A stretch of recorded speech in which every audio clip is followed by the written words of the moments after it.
John Scott here with Jonathan Acosta as the Bills inching closer to hosting the Dolphins on Thursday Night Football. Injuries, this is where we usually start all of these here. Matt Milano and Ed Oliver once again not participating. Oliver remains in a walking boot. I think it seems clearer that we will not see him against the Dolphins. Sean McDermott providing ever so slight optimism today, saying there's a chance Milano will return to practice, which is probably more of like a walkthrough tomorrow.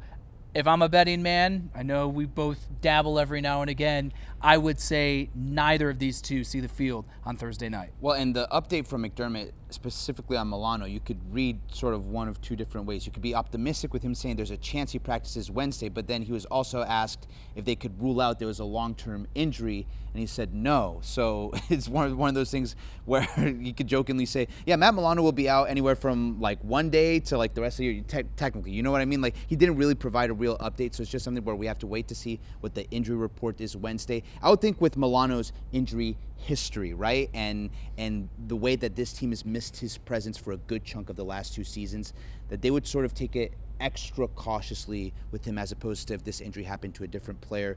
And in my sense is that he misses Thursday night and then has that week and a half to get ready for that Week 4 game. And we'll make it clear, there are times where Sean McDermott is asked questions about injuries in particular that I don't know if he misunderstands the question or he just misspeaks or whatever it is. Things have happened where he says, this person's not going to practice. We go out there 20 minutes later and they're out there. It's not saying he's trying to hide things or be disingenuous. It just sometimes, I don't know, something gets lost in translation here. So truly wait and see with Milano. I was trying to get something from him of do you guys take into account or how much a short week, it's only week 3, not minimizing an opponent, and factor that in. I kind of got this sense from Taron Johnson, that's why we didn't see him on Sunday, and I would bet more than anything that's also heavily factoring into the decision to see either Oliver or Milano against the Dolphins. Well, and specifically to Taron Johnson, he was on the practice field today and not wearing a red non-contact jersey. We saw Cam Lewis in that red jersey, but not Taron Johnson, which I would take as a good sign of him maybe being available for this game against the Dolphins. And right, when you saw him on the sideline against the Jets, especially with considering we had seen him practice leading up to that game, you sort of got the sense, hey, another guy, Taron, he's had some bumps and bruises in years past. They're playing it easy with him, especially it being so early on in the season. But I know you got the chance to catch up with him, and he seems like he's in a good spot. Yeah, he said he's good to go. I even busted his chops and said, you lied to me last week. You said you were good to go. And he's like, yeah, I said, well, don't do that again this time. He says he's good to go. He seems in a better spot than he was. If Milano doesn't go, Dorian Williams thrust into the starting lineup. And this is something we've seen, and that was really what the talking point was with him after practice today. It's nothing new to him. We know Milano's missed a good amount of time since Williams was drafted onto this team, and he just seems to gain more confidence, understanding, and play better because he's far more comfortable with this becoming not a regularity, but something that is not foreign to him, sliding in place of Milano. And I remember there was a big talking point last year when Milano went down with that second injury with the torn bicep, where it was still preseason. I think you were in Pittsburgh, and I remember, okay, Dorian Williams, now's your chance to really step up. You're going to see a large increase in your starting role and how many snaps you're playing. And I thought he handled it pretty well. The coaches, the players always talk about the level of physicality that Dorian Williams brings to the defense, and then especially going up against a Miami offense that, what's that passing game going to look like? Are they going to maybe want to be running the football, especially against the Bills defense that did better against the Jets, but we still remember what happened against Derrick Henry and the Baltimore Ravens. Well, obviously Dorian Williams is a guy who you feel really good about sort of going in and being a presence against that run game for Miami. So I'm excited to see what Dorian Williams can provide, because I feel like with every year or two that he spends in the league, he becomes more comfortable and just a guy who's sort of grown into his own. So I think that this Bills defense, I don't think, is going to necessarily miss a beat against Miami if Dorian Williams is forced to play in an elevated role with Milano out. And Williams adding, he's played against the Dolphins when thrust into these opportunities. Also, Williams has actually seen the field this season with Milano healthy as the Bills, specifically against the Ravens, running 3 linebacker sets at times. And one element to this, too, is Milano, they reworked his deal, so this is the last year of his contract. I think we're looking at a sort of situation where this year is going to play out the way it's going to be, but I think we're looking at a future where the Bills might maybe be getting ready to roll with, hey, let's get a good look at Bernard and Dorian Williams, because if Milano's health status continues to be something that we're talking about every year, is it a situation where the team just feels comfortable sort of turning a new page and be like, these are the two guys we're going to roll with at the linebacker position. With Oliver out against the Jets, it was Deion Walker getting the start. I think a lot of us maybe anticipated TJ Sanders being that guy. I thought Walker played pretty well, caught up with him after practice today and said he just feels a lot more comfortable from week 1 to week 2 and is prepared to continue to add whatever role is bestowed upon him as long as Oliver potentially is out. And it's something that Sean McDermott made sure to point out this week too when speaking. He said that he felt specifically to the 2 rookie defensive linemen that they took a big step against New York, right? So that's what you want to see out of these young guys. Not every game is going to be an all-time performance, right? But can they just continue to progress over the course of the season? Obviously, week 1 didn't go the way they wanted to, but in a bounce-back opportunity against the Jets, they took advantage of that opportunity to the point where the coach, who, oftentimes we'll hear from him or from Bobby Babich when just asked about any of the rookies, just saying, hey, they're rookies, they show some good things, but they still have a lot of room to grow. For him to say that they took a noticeable step, I thought was a big comment from him. Dolphins upcoming, their offensive line decimated with injuries here. I was going through it. I'm like, I've never heard of this guy. This guy has 2 starts in his career. This guy's played 3 games. This guy's a second-round pick from last year. This guy's a second-round pick from this year. They're struggling. Tua Tagovailoa has been sacked 10 times through the first 2 games this season. It's rough. Joey Bosa has been really good against a good Baltimore offensive line. What we thought, at least, was a good Jets offensive line. He's playing like the player you could probably say was best case scenario when the Bills signed him in the offseason. And we heard from him today.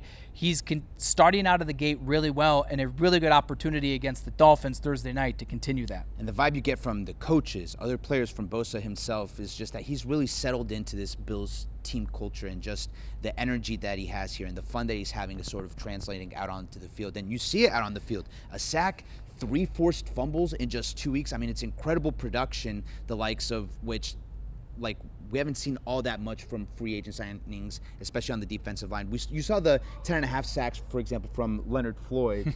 But Leonard Floyd's production was a lot sort of beginning half of that season, and it sort of tailed off, and really it was just the sack numbers, but you didn't feel like he was that sort of all-around presence on the edge the way Joey Bosa is right now. Like you said, I think you said it best case scenario. If this is something to where Bosa can stay healthy and sort of have this level of production over the course of the year, I think you're ecstatic. If you're Bosa, if you're a player on this team, if you're a member of Bills Mafia who's a fan of this team, you have to be ecstatic with what you've seen out of Joey Bosa so far. Something interesting that he said was that he feels like he's a little bit more comfortable because he's sort of back to playing what he was playing in college. That before, I didn't catch if it was his second half with the Chargers or beginning of his time here in Buffalo, that he was like in a 2-point stance or whatever, and that he felt like that just sort of impacted his timing and that he was sort of shuffling his feet or whatever, but that he's back in a more comfortable stance and position out on the edge in this current Bills defensive scheme, and that it really allows him to just sort of get back to what he's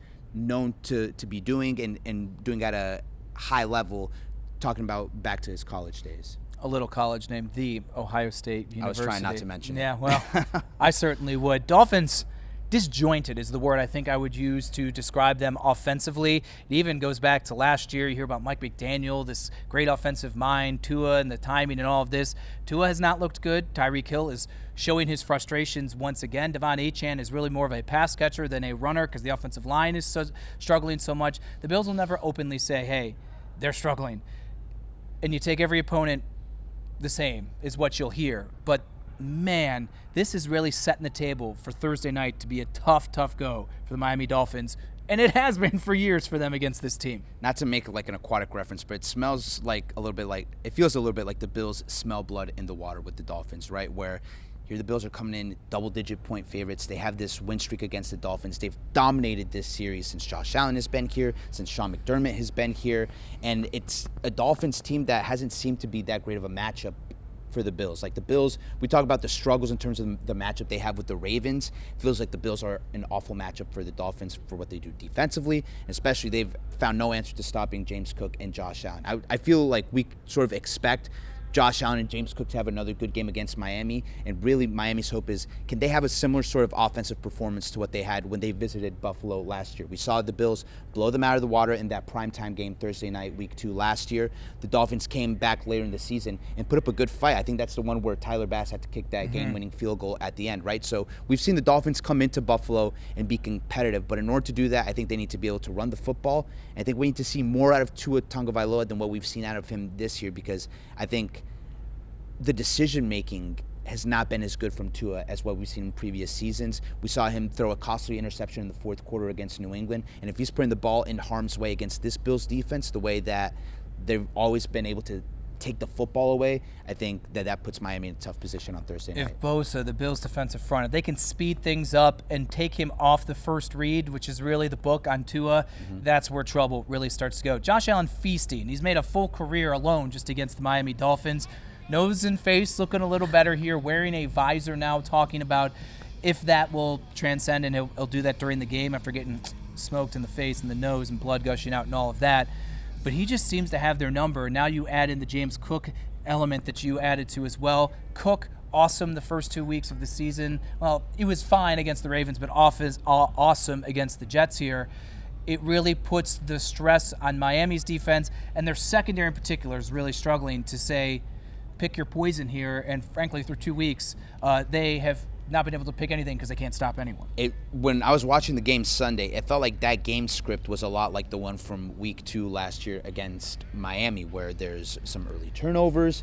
James Cook gets going early, and the Bills sort of ride the hot hand. I think Josh Allen last year against Miami, that week 2 win, had under 200 passing yards. It was the James Cook show, and it really feels like we're set up for that potentially to be the case here on Thursday night as well, where if the Bills defense can get going and the Bills can jump out to an early lead, ride that hot hand with James Cook, feels like that might be the game plan they seem to employ. It's a Bills team that wants to be able to run the football. And we heard from players today sort of speaking about that facet to this team. We talked with Josh Palmer, Spencer Brown, all of them sort of lauding Keon Coleman, lauding James Cook's ability on the ground, the way he's grown since he was first drafted here. Even Keon Coleman said that James Cook, guy who doesn't get enough credit for being able to sort of get skinny through some tight spaces and break big runs at any moment in the game. Spencer Brown said, hey, when he's able to break those 50-yard runs, it gets me to the sideline to get water quicker. So if he can do that a little bit more, be my guest. So I think this is a Bills offense that is in a good spot, with the players knowing that they have Josh Allen to lean on if they need to throw the ball the way they did against Baltimore.